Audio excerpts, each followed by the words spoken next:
Hello everyone, welcome to our video on the slope of the tangent using the difference quotient. It's just to finish off our talk on limits before we move on to derivatives and before we start to use our IB textbook. So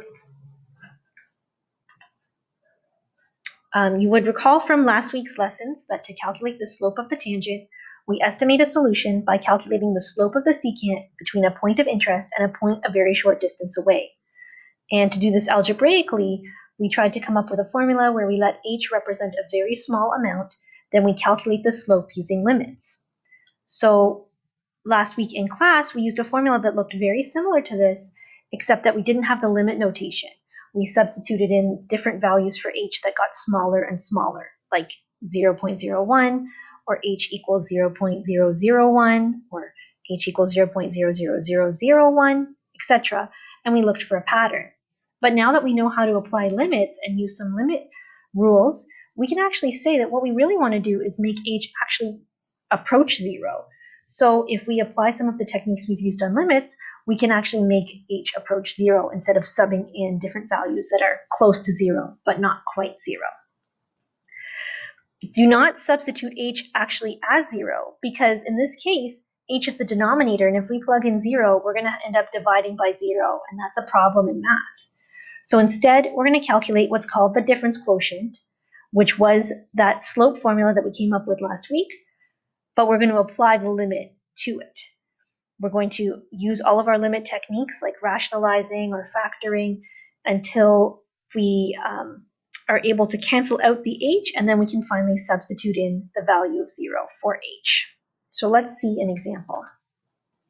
Now, you can review this example on your own at home, but I find that this one tends to confuse students. It's just asking you to calculate the slope between these two points, and it's just an example of practicing slope and doing some canceling. It's not actually the difference quotient. So you can read that one, and I'm going to go through example 2 with you. So for example 2, we want to find the slope and the equation of the tangent to the curve y equals 2x squared plus 4x minus 1 at x equals 2.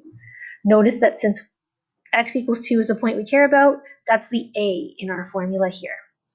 So if I want to find the slope, I'm going to apply this slope formula that we're using called the difference quotient, and I'm going to plug in the values that we know. So we know that a is 2, and we don't know what h is. Eventually we want to plug in 0, but we can't do it yet. So we're going to expand and simplify a little bit. Okay, I'm given this is the formula for f of x. So if I want to find f at 2 plus h, I'm going to plug in 2 plus h for x here and 2 plus h for x here. Okay, that's how I get 2 times 2 plus h squared plus 4 times 2 plus h minus 1. And I want to find f at 2, so I'm going to plug in 2 here for x and here for x. That's how I get this expression.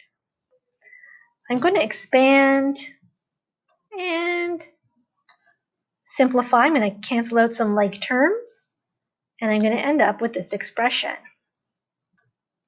Okay, and I see here that I've got 12h plus 2h squared over h, and they have a common factor of h, so I can common factor out that factor of h, finally able to cancel the h here. Okay, and once I cancel that h, now I have a limit that I can evaluate using substitution, and I end up with 12 plus 2 times 0, or just 12, which is the slope of my tangent line. Okay, important to notice that I have my limit notation all the way through. I can't get rid of this notation until I actually plug in 0 for h. Okay. And last, I'm going to write the equation of the line. I know the slope of the line. I know a point on the line. I know when x is 2, y is 15, using the formula from the question above, using this expression. Okay. So if I have a point and a slope, I can use my point slope form, plugging in the slope here for m and my point 2 for x1 and 15 for y1, and simplify.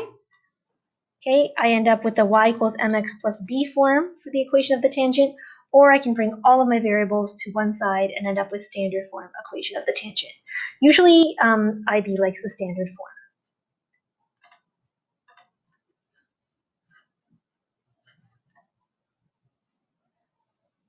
Thank you.